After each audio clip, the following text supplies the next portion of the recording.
অক্টোবরে ব্রাজিলের Rio de জেনিরোতে দুর্ধর্ষ একটি মাদক গ্যাংয়ের কার্যক্রম রুখে দিতে প্রাণঘাতী অভিযান পরিচালনা করে দেশটির পুলিশ। এতে ৫ পুলিশ সদস্য সহ ১২১ জন নিহত হয়। ব্রাজিল পুলিশ অভিযানকে সফল দাবি করে ভবিষ্যতে এ ধরনের কার্যক্রম আরও চালিয়ে যাওয়ার প্রত্যয় ব্যক্ত করলেও রয়টার্সের প্রতিবেদনে বেরিয়ে এসেছে চাঞ্চল্যকর তথ্য। এর নেতৃত্বে থাকা কয়েকজন পুলিশ অফিসারের সাক্ষাৎকার, প্রত্যক্ষদর্শীর বক্তব্য ও ভিডিও ফুটেজের বরাতে গণমাধ্যমটি জানায়, উদ্দেশ্য অনুযায়ী অভিযান পরিচালনায় ব্যর্থ হয়েছে পুলিশ। বরং এটি পরিচালনা করতে গিয়ে খোদ পুলিশ বাহিনীর সদস্যরাই গ্যাংয়ের কাছে অসহায় হয়ে পড়ে। ২৮ অক্টোবর মধ্যরাতে শুরু অভিযান। মাদক গ্যাংয়ের আতুরঘর হিসেবে পরিচিত আলেমা ও পেনহা পাভেলা থেকে ২০ সশস্ত্র ব্যক্তি মোটরবাইকে চড়ে পালিয়ে যায়। এরপর তাদেরকে ধাওয়া করে পুলিশ। শুরু হয় পাল্টাপাল্টি গুলি বিনিময়।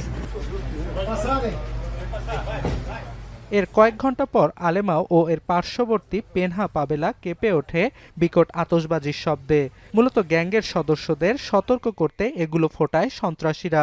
ভোরের কিছু পর একাধিক সাজোয়া যান নিয়ে পাভেলা কমপ্লেক্সে জড়ো হতে থাকে পুলিশ। এ সময় তাদের পথ আটকাতে রাস্তায় টায়ার ও পুরনো গাড়ি জ্বালিয়ে দেয় কমান্ডো ভারমেলো মাদক গ্যাংয়ের সদস্যরা। এর ফলে চারপাশে ছড়িয়ে পড়া কালো ধোঁয়ার কারণে অপরাধীদের অবস্থান শনাক্তে ব্যর্থ হয় পুলিশের ড্রোন।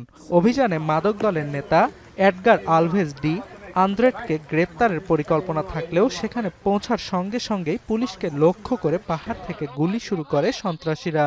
এক পুলিশ সদস্য নিহত ও সবাইকে কোণঠাসা করার খবর ব্যাকআপ সামরিক ইউনিটে পাঠানো হয়। এরপর কয়েক ঘন্টা হয় গুলি বিনিময়। ২৯ অক্টোবর সন্ধ্যার পর গোলাগুলি শেষ হলে একের পর এক বেরিয়ে আসে মরদেহ।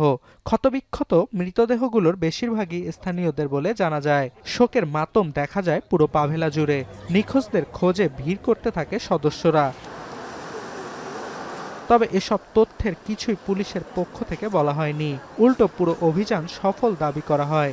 প্রকাশিত ভিডিও ফুটেজেও বিস্তারিত বর্ণনা করা হয়নি। এছাড়া অভিযানের বিষয়ে যেসব তথ্য পুলিশ প্রসিকিউটরকে দিয়েছে সেগুলোর সঙ্গে রয়টার্সের কাছে থাকা তথ্যের মধ্যে যথেষ্ট অমিল রয়েছে। অর্ণব প্রসাদ, এখন বিশ্ব। ৪ গুণ শক্তিশালী এনজাইম ও অধিক ফেনা সমৃদ্ধ অরিক সিলভার ওয়াশ মাত্র ৭০ টাকা।